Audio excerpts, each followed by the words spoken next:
আমরা এখন চাঁদপুরের মোহনায় মিনি কক্সবাজার খ্যাত চাঁদপুরের এই মোহনায় আমরা এসে নামলাম এইমাত্র। আমরা চাঁদপুরের মোহনা থেকে একটা লঞ্চ ভাড়া করে, লঞ্চ না সরি, এটা নৌকা, ইঞ্জিন চালিত নৌকা ভাড়া করে আমরা এই মোহনায় আসলাম। তবে ওই যে নৌকার ওখানে একটা কাঠ দিয়া অনেক কষ্টে নামাইছে, আমাদের অনেকেই নামছে, মহিলাদের একটু নামতে কষ্ট হয়েছে। যাই হোক,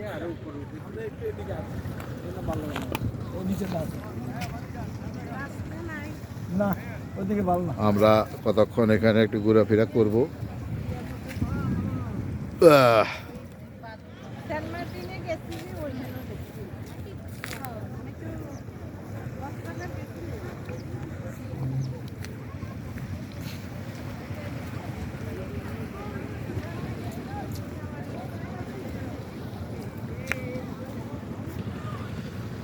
অনেক দর্শনার্থী এই মোহনা এখানে মিনি কক্সবাজারে আসেন নৌকা ভাড়া করে।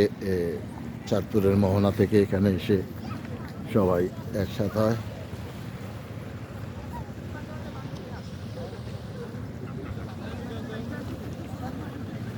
দুদু বালি আর বালি।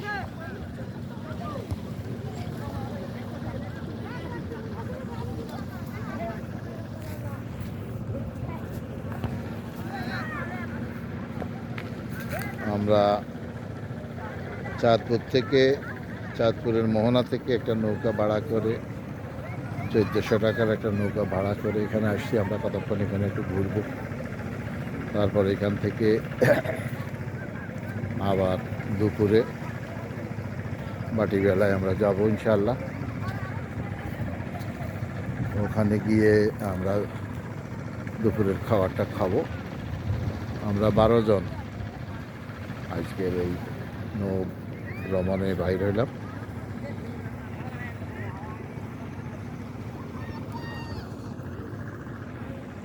এটি চাঁদপুরের মিনি কক্সবাজার।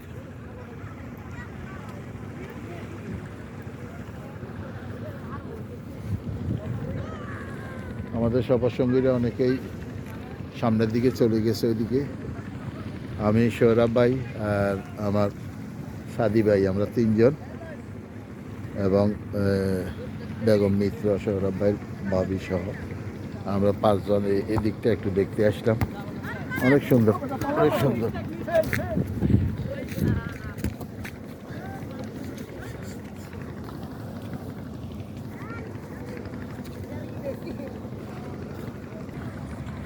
মিনি কক্সবাজারের জায়গাটা এখান থেকে এসে এদিকে গিয়ে ছোট্ট একটা শাখা আমরা দেখতে পাচ্ছি, ডান দিকে চলে গেছে। এটা একটা শাখা নদী।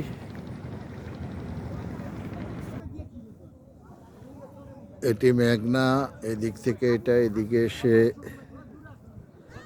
এটি একটি ছোট্ট শাখা। এই শাখা নদীটা,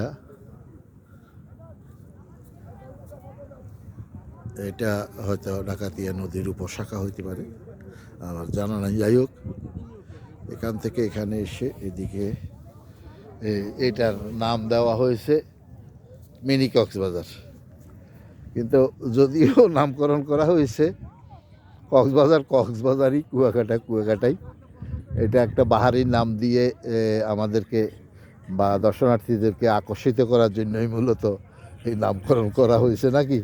মিনি কক্সবাজার যে নাম দিল দোস্ত, এটা কি মিনি কক্সবাজার? একটা বাহারি নাম দিল। যাই হোক,